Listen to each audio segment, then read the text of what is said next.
Okay, it looks like we're live. Cool. What's up, everybody? Happy Music Monday. This is New Wave Vader, and you are watching Get Your News On with Ron, I guess. Like, hey, what's going on in the news? Let's find out, right? And I'm here for some music news. Um, had the craziest jam sesh last night. I don't want to give away too much about the project yet, but I'm really stoked about it. My voice is a little hoarse because I was just belting it out yesterday with this new project that I'm working on. We're kind of like it's not death glam. I've moved on to something else now. That project just kind of imploded, but this is sort of like a post-hardcore, pre-blues, neo anti-prolific folk ensemble, and it's just, yeah, I mean, it's just totally out of this world. The sounds are just fantastic, and I'm really stoked about it. I sing and play bass, and yeah, I really can't wait to bring it to you guys. So I'm working on that, but there's a little bit of a pretty breaking music news today. In fact, Edwin shared this and Tim shared this, and some other people might have tweeted this as well, but people were like, whoa, New Wave Vader and Ron, you guys got to talk about this on Music Monday. So without further ado, check this out. Rage Against the Machine reuniting in 2020 for a run of gigs. Rage Against the Machine's getting back together. They're touring in 2020. Now, I Rage Against the Machine was a little after my time. You know, they were post 77, but I did have one interaction with them. So back when they first started, a lot of folks don't know this, but they were just called Against the Machine. Like that was it. And it was confusing. Like they would call up venues because this was like pre-internet, you know, they'd be on tour, they would call up the venue to say that they had arrived, like, hey, we're on our way, you know, can you make sure the doors open so we can load in? And they'd be like, hey, we're against the machine. And they would think, the venue would think like those were directions or something, like, oh, which machine are you standing against? And why would you describe it that way? And they're like, no, no, no, we're called Against the Machine. So, I mean, I was on the phone with Morello once and he was like, Vader, what do you think? You know, what do you think we should add? And I was like, he thought like I was going to tell him to get some keys or something like that. But I was like, dude, Tom, you guys are tight as a rubber band, man. I mean, you guys are such a tight band and you're so killer. The one thing you need to add is a word to your name. How about rage? At the time, I was pretty angry myself, so it was at the top of my mind. Hence, Rage Against the Machine. I don't think they've ever mentioned it. Like, I don't think they've ever been like, hey, shout out to New Wave Vader. He came up with our name. But I don't really, you know, whatever. I don't need, I don't know. Maybe I should have pitched myself for the band. Who knows what I could have been? What are you going to do? Rage Against the Machine is reunited for a 2020 round of gigs. So, noted political activists and musicians Rage Against the Machine have announced via their social media that they will be reuniting again for a run of gigs in the West Southwest USA in the coming year. So, here are the cities they've announced so far. March 26th will be in El Paso. March 28th, Las Cruces, New Mexico. March 30th, Phoenix, Arizona. April 10th, Indio, California. And April 17th, Indio, California as well. So, there you have it.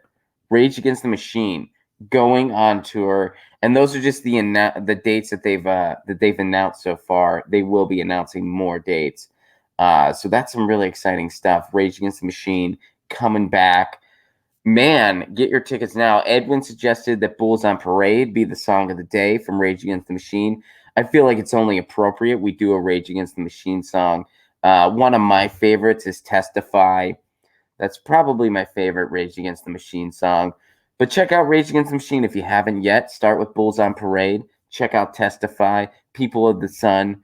Got a lot of great hits, and they're touring again in 2020. I guess they figured, hey, if ever there was a time where people need an outspoken political message, a hard-hitting political message, now's the time. So Rage Against the Machine touring for 2020. This has been New Wave Vader. You are listening to Get Your News On with Ron, and we will be right back.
What's up, everybody? Welcome to Get Your News On with Ron. Ron Placone here. I hope everybody is well. I hope everybody had a lovely weekend. I hope everybody had a lovely Halloween. I hope everybody is doing well. Good to see y'all. Hope everyone is hope you're killer. Good afternoon, good evening, good day, whatever it may be. Good morning. If you're in my side of the world, good morning. So as a lot of you probably already know, there are some elections coming up tomorrow, which is Tuesday as of the recording of this.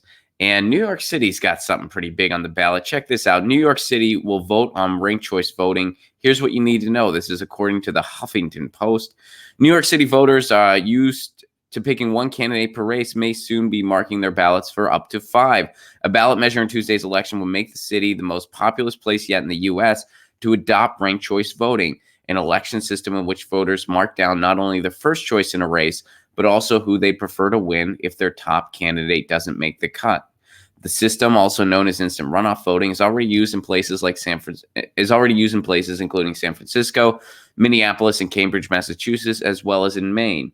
But if approved, it would be on the biggest stage by far in New York City, where 2.1 million voters cast ballots in last year's midterm elections.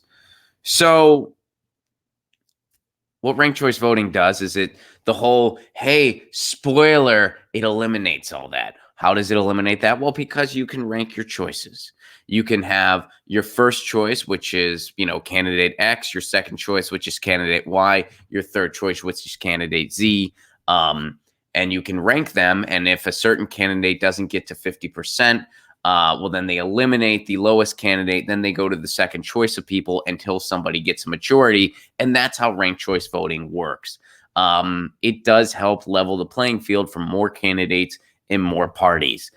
That's why in Maine, in particular, the powers that be, i.e. Republicans and Democrats, have fought ranked choice voting tooth and nail. Maine's, as far as the state level is concerned, Maine's been pushing it hardest as of right now. And they have fought resistance, or they have gotten resistance, rather, tooth and nail from the establishment. And we've covered that on this show. They've had to fight it all along the way. They're going to have to continue fighting for it. If New York City gets it, that's going to be huge, because now you have one of the most influential cities in the country that's doing it. And that's going to make it spread a lot quicker. Hopefully, Los Angeles follows suit, and then hopefully states begin to continue to follow suit. And we get it for all elections, not just certain elections. A lot of times when it's enrolled, it's just for certain elections, not for all of them. But this is a huge start. And this is a huge thing that's going to be on the ballot in New York City. And we'll probably do a follow-up on this tomorrow if the results are in by the time we're streaming. If not, definitely this week. Or as soon as the dust has settled, which I guess it could take a little bit. But as soon as the dust has settled, we'll definitely do a follow-up on this, because it would be huge if New York City brings about ranked choice voting. All right.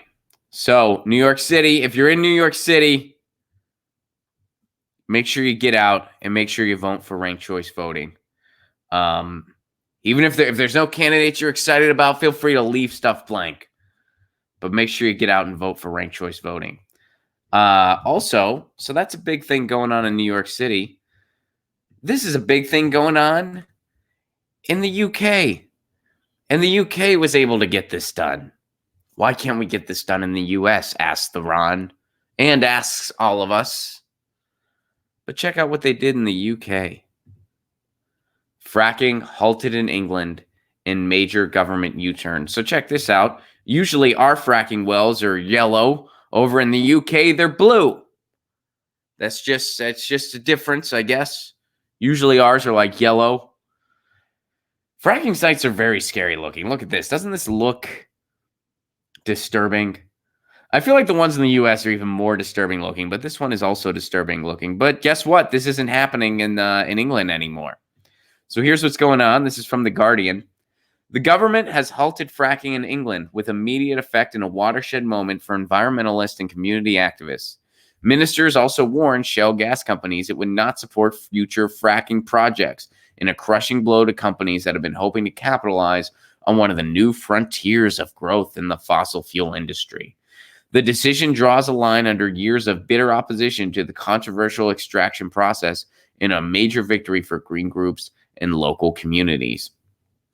So why did they reach this decision? Goes on to tell us in the next paragraph. The decision was taken after a new scientific study warned it was not possible to rule out unacceptable consequences for those living near fracking sites. The report undertaken by the Oil and Gas Authority also warned it was not possible to predict the magnitude of earthquakes fracking might trigger. Fracking, also known as hydraulic fracturing, involves pumping water, chemicals, and sand underground at high pressure to fracture shale rock and release trapped oil and gas.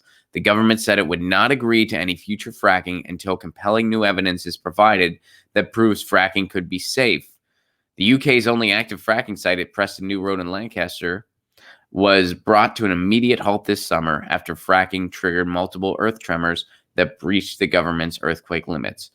This is huge that this is happening. This is great that this is happening. This should have happened right away.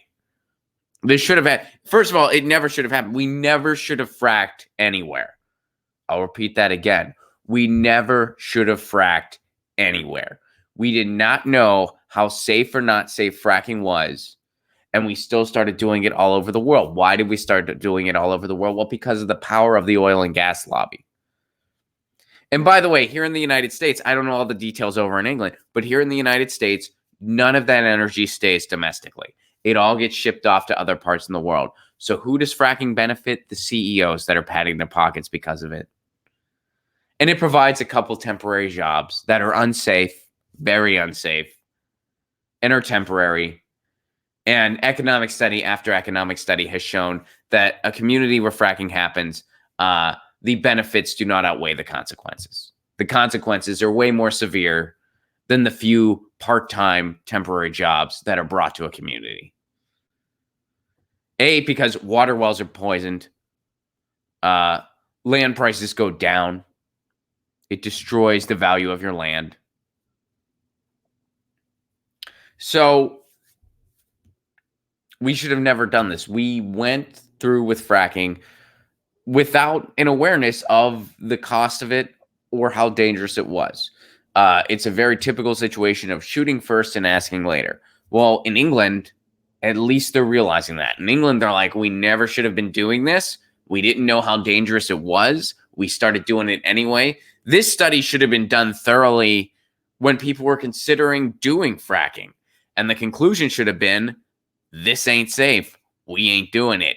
It ain't worth it. The only people who benefit here are a couple of CEOs. That's it. Nobody else. So England's realizing it later than it should have been, but at least they're realizing it. In the United States, we're still drilling. We're still trying to drill in new places. Even some people who claim to be environmental advocates have an open mind towards fracking. Really? An open mind towards fracking. Energy that we shouldn't have to need. We should be focusing our energy, no pun intended, to getting off of fossil fuels entirely, instead of trying to drill every pupil for more fossil fuels. And none of the energy stays domestic. That's why when Hillary Clinton tells a little child, well, I guess it wasn't a little child. I think the person was 18. But when Hillary Clinton tells a young environmental activist, well, the reason I'm for fracking is because it'll, if we have an energy crisis, we need to have some reserves. That's a straight up lie. It's not an embellishment. It's not an alternative viewpoint. It's not being open-minded. It's not being skeptical. It's a straight up lie. Whenever somebody says that, it's a lie. The energy does not stay domestic. It goes elsewhere. All fracking does is pads the pockets of the oil and gas company and just a few people at the top. And we've looked at article after article that has revealed all this. And in England, they're finally realizing, they're like, we never should have done this. We're stopping. They're realizing that in England. US, we're still drilling. So what does the UK have as far as science goes that the US doesn't have? The answer, nothing. Nothing. We have all those same studies here. We have movies made about the subject, Gasland. And then there was even that Hollywood movie that Matt Damon was in. I forget the name of it, but so good job, England. It's great that this is happening. We should have never started fracking, but at least we're stopping it. US, time to catch up. Time to catch up. And, Extinction Rebellion, Sunrise Movement, Greenpeace. There are some anti-fracking groups out there. And take a look at them and see what they're doing. All right. So we'll stay on the environment now for a minute. This is something near and dear to my heart. You guys know this about me.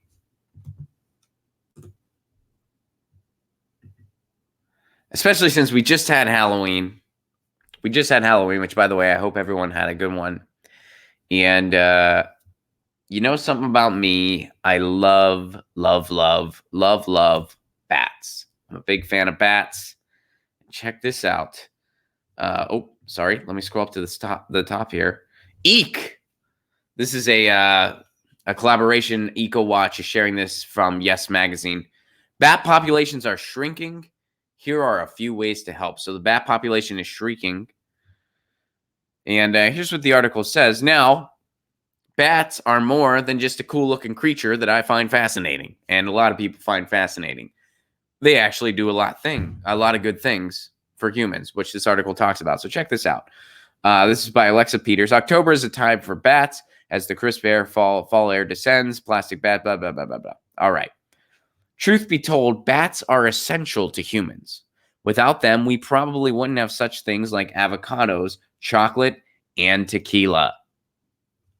Parties would suck without bats in so many ways. No avocados, no tequila, I think California would just give up. No avocados, no tequila, stop there. No chocolate, California's done. We're giving up. We're just gonna, I guess we're just Oregon now. I don't know what we're gonna do. Bats keep California weird. And bats help keep Austin weird. Austin, Texas. Austin wants to stay weird. There's a bunch of bats that fly out from under the bridge in Austin, Texas. If you're ever in Austin, Texas, and you like bats, I recommend checking it out. Right, I think it's the 10th Street Bridge. Don't quote me on that, but you can Google it pretty easily. But right around the time the sun goes down, a bunch of bats fly out, and you can see them. That was one of the activities that I did in Austin the first time I was there. Because the first time I ever went to Austin, it was in the middle of summer. I don't know what I was thinking, but it was the middle of summer. So it was like, I think it was 112 was the average temperature the couple days I was there. It was brutal. So it was too hot to do anything. I just sat, fortunately in my friend's apartment complex, there was a pool. So I just spent all the time sitting in the pool, and then I would go out once the sun started to go down, and it was reasonable to go out and see stuff and do stuff. So, went and saw the bats, sat around eating some pizza, watching the bats fly. It was pretty groovy. But anyway, avocados, chocolate, and tequila. Of the more than 1,390 species of bats throughout the world, Bat Conservation International considers many of them keystone species because of their vital roles as seed dispersers and pollinators in our ecosystem. Plus, certain types of bats help control pesky insects like mosquitoes, as well as beetles and moths that destroy crops. So mosquitoes, beetles, moths, especially, hey, we're getting funkier and funkier mosquitoes, by the way. And we're getting some of them in various parts of the United States. There was something crazy going on up in Massachusetts with mosquitoes recently, where they were carrying some kind of like crazy virus. It was like triple E or something like that. I remember when my fiance and I were up there. We were up there in Cape Cod not too long ago, and we were all scared. We were like, "Don't get bit by a mosquito," because they're all carrying this virus that will kill you in a couple days. It was kind of freaked me out a little bit. I'm a little freaked out by that stuff. I'm not much of a nature guy. I'm not much of a camping guy, so I would always get freaked out whenever they would bring stuff like this up. Now, my fiance and her family, they used to run a campground, so they are very nature-esque, I guess. I don't even know if that's the right way to put it, because I am not nature-esque. So they would freak me out. They'd be like, "Ron, ticks, they're a thing." I'd be like, "No, don't tell me this." Anyway, so the Bat Conservation Group estimates that their value to agriculture may be as high as $53 billion a year. So we're really screwed if bats ever unionize and start to demand living wages. We're screwed. We'd have to pay these bats a lot of money. So still, the 15 species of bats that are regional to the Pacific Northwest are suffering. Now, Yes Magazine is based up in Bainbridge Island, Washington. Researchers at Oregon State University have published a new study showing that the hoary bat, named for its unique frosted fur, has seen a steady population decline in the Pacific Northwest. Now, this is likely because of collisions with wind turbines. On top of that, some species, such as the little brown bat, may have been decimated from a mysterious disease called white nose syndrome. These issues are compounded by how few pups a bat has per year. I never knew you called their babies pups. I never knew that. I learned that today.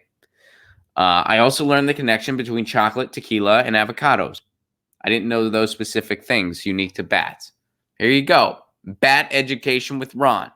All right. So here's a couple things you can do to help the declining population of bats, especially if you're up in the Northwest, but if you're anywhere. Okay, so the first thing they recommend, educate about bats and start young. Saving bats and preserving the multitude benefits they bring has to start with a narrative we tell about them. We need to understand what they are and aren't. Many see bats as flying rodents, when in fact, these dog-faced mammals are closely related to humans. Their wings, in fact, are a variation on the human hand. Ooh. So we tend to avoid bats because we fear them, or at least fear what they might be carrying, rabies. Yet, Dr. Thomas Rodhouse, lead researcher on the Oregon State study, says the risk of rabies is lower than you might think, especially if you learn the proper, respectable bat handling techniques. So rabies, not uncommon in bats, as most people think. All right, so we need to educate children about them. And there's many specimens of bats that are preserved for kids to see up close, which is really cool. Bat sanctuaries are also really good. Now, I actually saw a fruit bat kind of sanctuary in the Northwest, actually. It was up in the Northwest where I saw this. Fruit bats are really, really neat. They almost they kind of have hands. And you can see them, they'll actually I saw a fruit bat peeling a banana.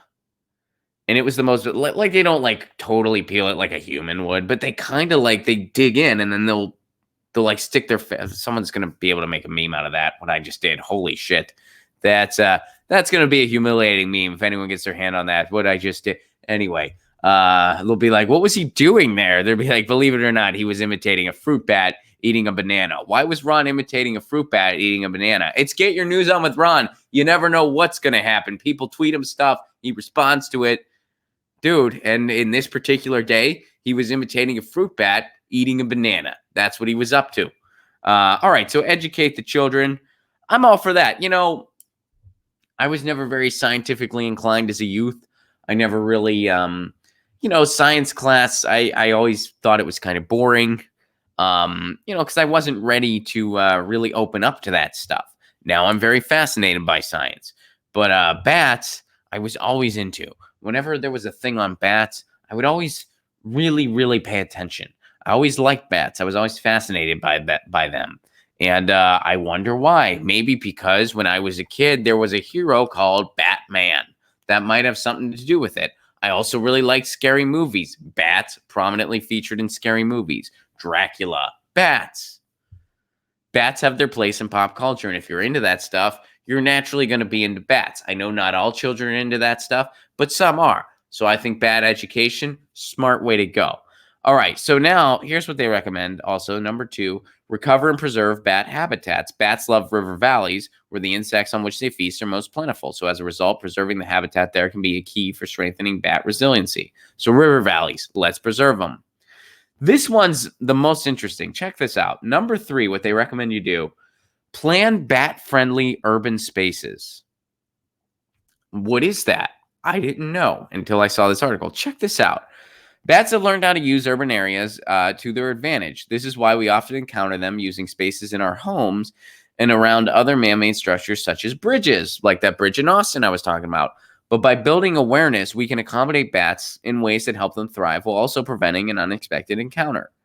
You know, bats are, you don't want a bat like flying around your living room. I get that. That would probably freak me out a little bit, even though I'd be fascinated. It would probably freak Lucy out. She would probably try to catch the bat. I don't see that going well. I just don't, I don't want Lucy to wrestle a bat. I don't think she wants to wrestle a bat. Lucy, she's sleeping on the couch. Anyway, all right. So at home,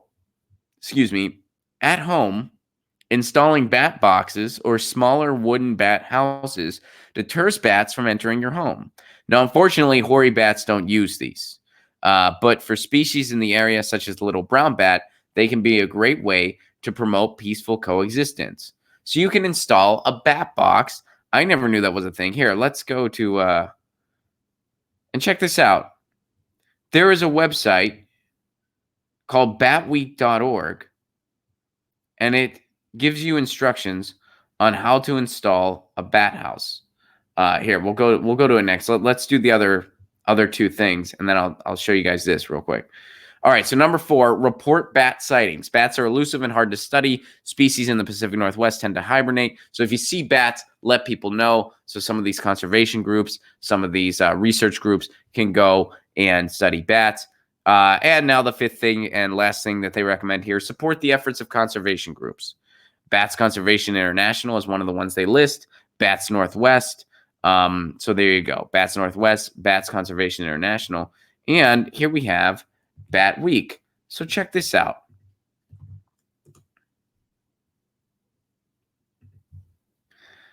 So this is batweek.org, and they show you how to install a bat house, and there's a picture of it. So you can put a bat house on your property if you are so inclined. And that is crazy badass. Or bat ass. Huh? There we go. There we go. All right. So bats. Let's do what we can to keep them around because we need them. We really do.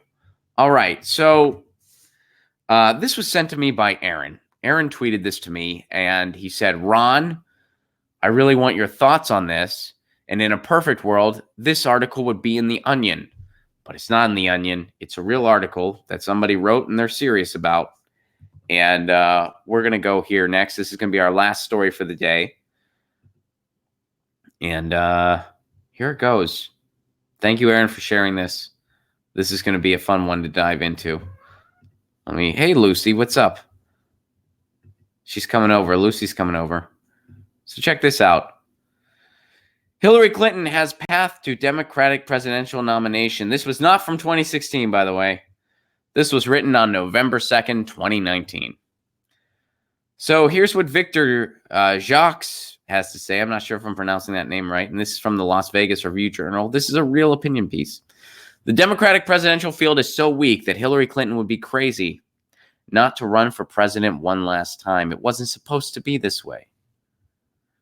So the person who managed to lose to Trump, the field, Lucy's concerned. Look at this. Lucy's like, no, she can't. If she runs. Okay, so a year ago, it looked as if the Democrats would have a plethora of interesting candidates. Senator Kamala Harris, Senator Cory Booker, and Julian Castro. Man, that just screams interesting, doesn't it? Isn't that interesting? Senator Cory Booker, the guy who the answer to every question in every debate is Trump's bad. The guy who I don't even think he realizes he's running for president.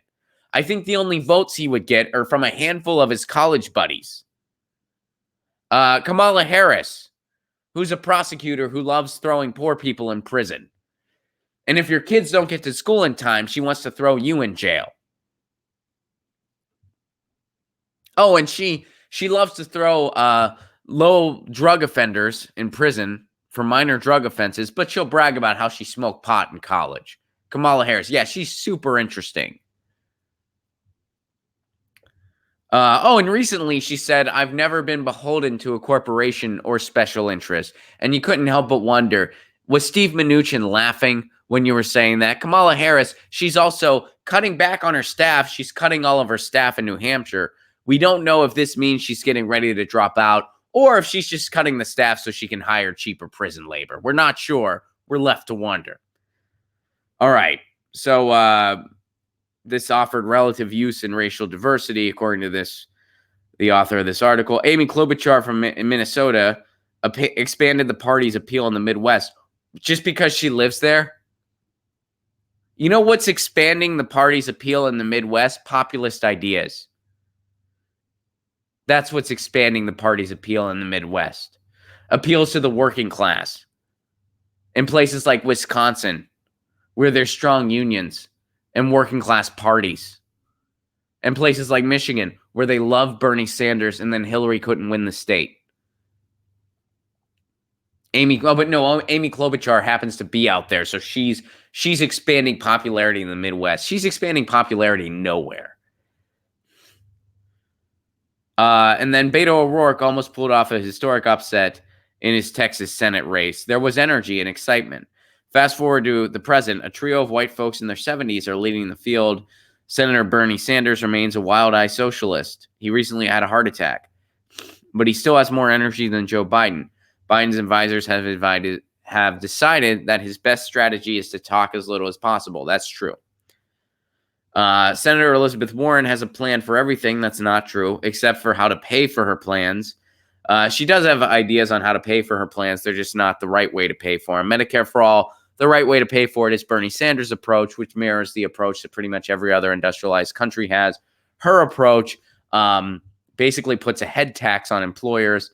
This is inefficient in so many ways. And the only reason she came up with it is because when people bring up the tax issue, she doesn't know how to refute it. Liz Warren can't refute a basic, easy to squash right-wing talking point on Medicare for all. So instead, she came up with some ridiculous way on how to pay for Medicare for all. All right. So 2 weeks ago, the New York Times reported that the Democratic bigwigs aren't happy with the field. What about what the people think? Maybe, just maybe, we shouldn't care what the bigwigs think, because when we cared what they thought, they put their thumb on the scale for Hillary Clinton, shoved her down our throats, and then Trump became president. Party insiders worry that Biden is fading. Well, Biden is fading. The only time Biden told the truth so far this campaign season was when he said, "My time's up."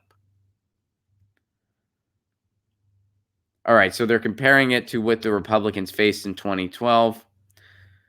So here's what they say about Clinton. Clinton is an exception and is reportedly interested in running again. If she thinks she can win, she can, according to the author of this article. There are logistical challenges to entering so late, but Clinton has significant advantages over the other candidate, like her own troll farm and the DNC. Considerable advantages. The vast majority of Democrats voted for her just 3 years ago. And most people who voted in that election, Democrats, Republicans, independents, and everything in between who showed up to vote, said they were voting for the lesser of two evils. That's what most people said. They voted for Hillary Clinton because her opponent was Donald Trump. And she couldn't beat him. Okay. Let's see. The vast majority, yeah. Unlike Biden, Obama has previously endorsed one of her campaigns for president. She has deep support within the African American community. Actually, a lot of them didn't show up to vote for her, but okay. Clinton has the best electability argument of any candidate. She beat Trump in the popular vote in 2016. What's the person's name who wrote this? Victor, I have some news for you. Here in the United States, we have this horrible thing called the Electoral College. It is a terrible thing, and it should have been eliminated years and years and years ago. But we still have it. Hillary Clinton, when she lost in 2016, could have taken up a cause, like Al Gore did, like Jimmy Carter did. Her cause could have been the Electoral College. She didn't do that. Instead, she took up the only cause that she knows how to be passionate about, herself.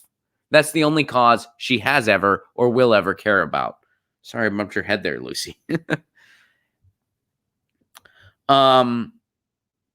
So it doesn't matter that she won the popular vote when she didn't win the Electoral College, is my point. All right, Biden's polling has been fading since May. That's because he has the same problem Hillary Clinton had. He can't raise his poll numbers. So keep in mind, what's interesting is this person points out all the flaws about Biden, and they're right. When they're saying how terrible Biden is, they're right. What they don't point out is that Biden and Hillary share the same flaw. They cannot raise their own poll numbers. Every time they talk, people like them less. Hey, Biden, every time he talks, people like him less. That's bad. Let's get somebody else with the same problem. They can win. That's the logic of this article. That an actual news outlet published with a straight face. Biden's polling has been fading since May. Clinton's entry would erode it further. If Biden isn't the presumptive frontrunner, he doesn't have a compelling case to make. His candidacy would likely collapse with his supporters going to Clinton. Amazingly, in the modern Democratic Party, Clinton and Biden are moderates. That's amazing that they're considered moderates and not right-wing. I know this person means it the other way. They're saying Clinton and Biden are on the left, which, wow. Imagine what this guy's Overton window must look like. Holy shit. And any other country in the world, by the way, Clinton and Biden, they would be considered far right. They would be considered far right wing. Not on all issues, but on most issues. They'd be considered, at the very least, overall center right. On some issues, they'd be considered far right. On some issues, they'd be considered more centrist, but on a lot of issues, they'd be considered far right. And overall, they would be right wing or at best center right. In any other country, any other industrialized country in the world. Here, they're considered moderates. In the United States, they're considered moderate. So anyway, if Clinton announced before Thanksgiving that she was running, I'd make her odds. This is according to the article. I'd make her the odds-on favorite to win the Democratic nomination. Wow. Well, I hope Hillary Clinton doesn't read this opinion piece. Check out this photo. She's going, I might force you guys to have 4 more years of Trump. I haven't decided yet. If Hillary were to get the nomination, it would be because they cheated for her again. They would cheat her way to the nomination again. And I like how this guy really tries to gloss over Bernie Sanders. He describes Bernie Sanders as a wide-eyed socialist who just had a heart attack. That's how this guy describes Bernie Sanders. The guy who has more grassroots support than any other candidate. The guy who has over 1 million volunteers. The guy who has outraised everybody else through grassroots donations with an average of $18. Everybody else has super PACs. Pete Buttigieg meeting with Wall Street every other day, asking them for money in 7 different languages. Bernie's still out fundraising that guy. Joe Biden open to super PACs now. Bernie's still out fundraising him. Bernie's winning in every poll when that poll is reported honestly. And this guy's trying to marginalize Bernie Sanders. If you're going to talk about how unappealing all the other candidates are, that's pretty easy. You want to talk about how ineffective Amy Klobuchar is? Absolutely. You want to talk about Kamala Harris, who can't even get footing in her own home state of California because we see through her? That's easy to talk about. You want to talk about how Cory Booker spends most of his days asleep, and I don't even think that guy realizes that he's running for president. The donor money is keeping him afloat by the skin of his teeth. We can talk about that. This person brings up Beto O'Rourke, who just dropped out recently, which, you know what I have to say to that? Some are born to run, some are born to lose. You finally realize which one you are, a guy who couldn't beat Ted Cruz. Julian Castro, whenever he talks about actual issues, he is boring as shit.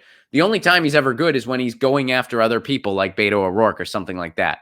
His entire debate, he should just spend roasting everyone else on stage. That's the only time he is remotely interesting.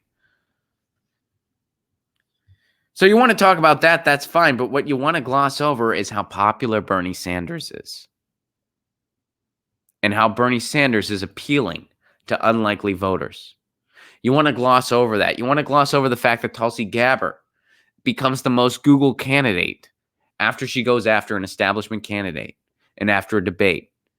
You want to talk about how they, by the way, another person they don't mention, and this is somebody who I disagree with on a lot of things, but it's still in many ways an outsider, Andrew Yang. Andrew Yang bringing up some ideas that is not in sequence with the Democratic establishment, and has a big grassroots support group because of it. I wish Andrew Yang would have ran as a Republican. Because technically it would make sense. I mean, he's a tech libertarian. It would make perfect sense for him to run as a Republican. He's not for Medicare for all, something we all suspected for a long time, but he's finally came out. He's not for it. If he would have ran as a Republican, it would have been like a Ron Paul-style libertarian run, but he'd be a modern-day version of that. And he would have gone up against Trump. I really think, had Andrew Yang run as a Republican, I don't know what could have happened. But anyway, so Aaron, to answer your question about this opinion piece, it's interesting that somebody, so I'm assuming this person is pretty right-wing if they're just referring to Bernie Sanders as a wild-eyed socialist, and they're expressing amazement that Clinton and Biden are only moderates. Because to this person, they're apparently lefties. It's interesting. Isn't it interesting that the person cheerleading Hillary to enter the race the most is somebody on the right? Isn't that interesting? Or does it make perfect sense? If you're on the right, of course you want Hillary to run. One, you probably agree with her on a lot of things. And two, you might want to see Trump win. So you really want to make sure that the only person who runs against him, is the person that you're sure he can beat. We're for sure he can beat Hillary Clinton. We're for sure he can beat Joe Biden. But why not just have a rematch so you're 100% sure? Very interesting. Right-winger wanting Hillary Clinton to run. Very interesting. All right. Let me see what you guys are saying. By the way, shout out to our sponsors, ET.com. Their T kind of rules, ZHITEA.com. And I don't know if you guys noticed, but I am fighting a little bit of a cold, so I'm sorry if my voice was a little hoarse. And if I sound a little congested, it's because I am. What are you going to do? Inks Pixels, thank you very much for the Super Chat contribution. Rage Against the Machine did amazing covers of Bob Dylan's Maggie Farm and Bruce Springsteen's The Ghost of Tom Joad. I've never heard Maggie's Farm by Rage Against the Machine. I've never heard them do that cover, but I have heard their cover of The Ghost of Tom Joad, and I agree. I love their cover of that. Yeah, they do a fantastic cover of that. Guys, tour dates, I got them. Australia, we're leaving very soon. In fact, this is our last full week before I leave for Australia. November 14th, Melbourne. Get your tickets because they're going fast. We only have a few left. November 14th, Melbourne. Get your tickets now. November 15th, Adelaide. November 17th, Sydney. November 22nd, Perth. Do not wait. Get your tickets at ronpagone.com. Cannot wait to see you, Australia. December, we're doing some shows in Southern California to get ready for the 2020 tour. December 13th, Ventura Harbor Comedy Club. December 14th, the Dojo of Comedy, Sycamore Tavern in Los Angeles. We're doing stand-up, Graham Elwood and myself. And we got some 2020 dates already announced. February 8th, we are going to be in Tucson, Arizona. February 29th, San Francisco, California. March 12th, Orlando, Florida. March 14th, Miami, Florida. Hold tight, Tampa. Tickets should be coming soon. April 10th, I will be in Pittsburgh, Pennsylvania. April 24th, Seattle, Washington. April 25th, Portland, Oregon. Get your tickets now at ronplacone.com. If you want to support this show on the sustainability end, please do consider becoming a patron.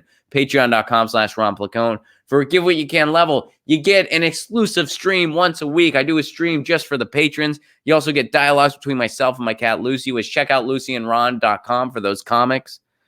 And you can download my album. You get full stand-up clips. That's all for a give what you can level. And you help me expand the show. You help me upgrade equipment. You help me have more guests. You help me do more streams. You get the idea. Patreon.com/Ron Placone. We will be back tomorrow. Same time, same channel, 1 p.m. Eastern Time, 10 a.m. Pacific Time. This has been Get Your News On with Ron, the world's first viewer-curated streaming news show. Thank you, Aaron and Tim and Edwin, for submitting the stories today. Thank you, Eeks Pixels, for the Super Chat contribution. And in the meantime, you know the drill. Lucy, she says meow. I say peace. Peace.